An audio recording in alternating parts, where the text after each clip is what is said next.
This video is different. I covered medium hair, long hair. I never had a buzz cut, but today is the day. Thank you guys for joining. Let me run down what you guys are going to see. First, we're going to talk about the convenience of the buzz cut. How does the buzz cut compare to having a skin fade, medium length hair, or even a man bun? Now, the convenience is the major bonus of having a buzz cut. Next up, the hows. How do you know if you can even rock the buzz? We're going to go over the jaw structure, the beard, and the hairline. These are three major elements to whether or not you can be sure that the buzz will work for you. And last but not least, how the buzz cut can benefit you if you have thinning hair. Alright, now without further ado, let's get right into this. Okay, so first off, the convenience. I cannot tell you how easy my life has been after I decided to chop off all my hair. And if you want to check out that video, it's right over here. And notice how I said my life, like literally my life has changed since I got a buzz cut, and the reason is because so many different things in my life have been affected. For example, number one on the list, you never ever have a bad day. You wake up and you go.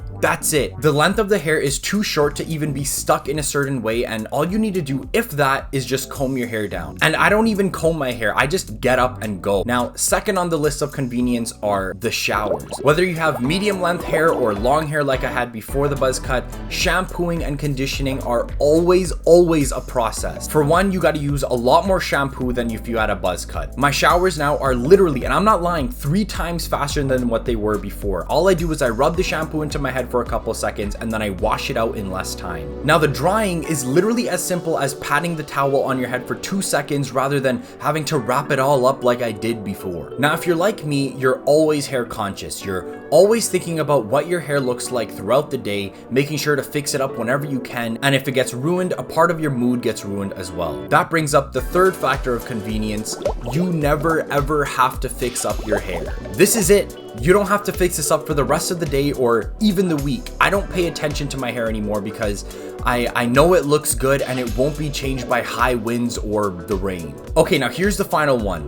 Haircuts. If you have a hair trimmer or even a beard trimmer, you're set. Now, I'm not looking to fade my buzz cut because I think it looks fine without, which means I don't have to spend $20 or $30 on haircuts every 2 weeks or a month. All it takes is the guard you want to use and you go to work. As you can see here, all I'm doing is going against the grain of my hair with a number 4 and I'm good to go. It's that simple. Now, like I said, my life has changed and it really has if you think about it. From my morning routine, my showers, the lack of stress of how my hair looks throughout the day, the amount of money saved, it's all coming from this beautiful haircut. But now lies the question of, would it even suit you? Okay, so we're gonna go over 3 things. First off, the jaw. How it usually works is if you have a structured jaw, and I'm not talking crazy bone structure or anything like that, just a noticeable jaw, then odds are you can rock the buzz cut. The thing about a buzz cut is it accentuates the entire head shape, and if your jaw structure isn't really great, then the buzz cut will only enhance that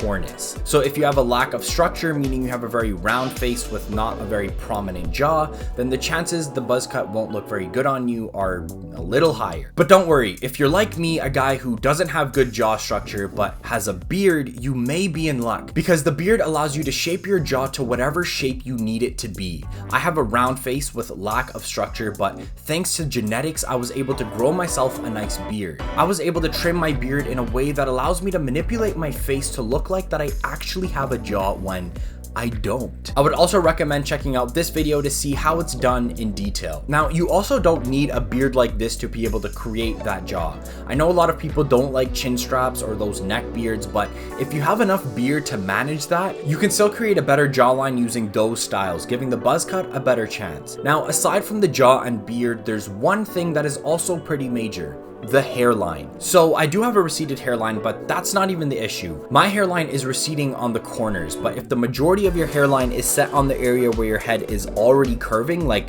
right here, then the buzz cut is a little dangerous to try. Because with buzz cuts, like I said before, it's defining your whole face, so your hairline is crucial to this. The further back your natural hairline is, I would say the less good it will look. I would also even argue that my hairline is on its way to being pushed back a little too far, but for now it's fine. If you got at least one of the three factors, a good hairline, a jaw, or a beard, then I would highly recommend the buzz cut. Finally, this is for the thinning head guys. You're afraid if you go buzz, you'll see your entire scalp.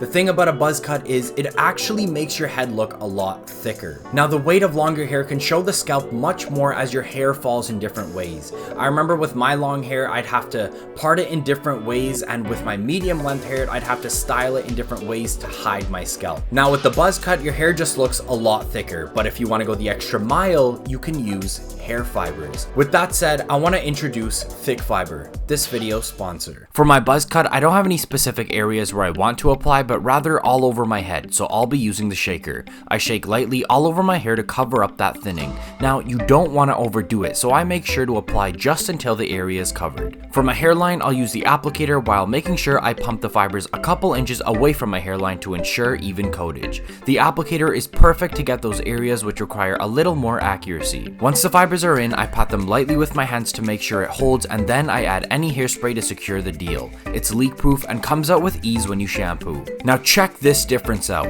If you have thin hair, Thickfiber will make sure you don't have to worry about those thinning spots.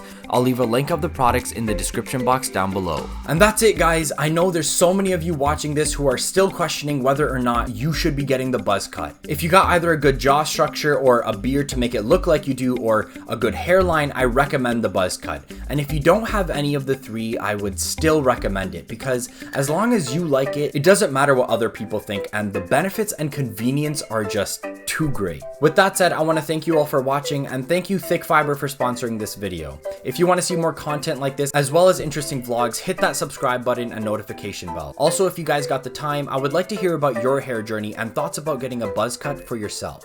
Anyways, this is Bugs,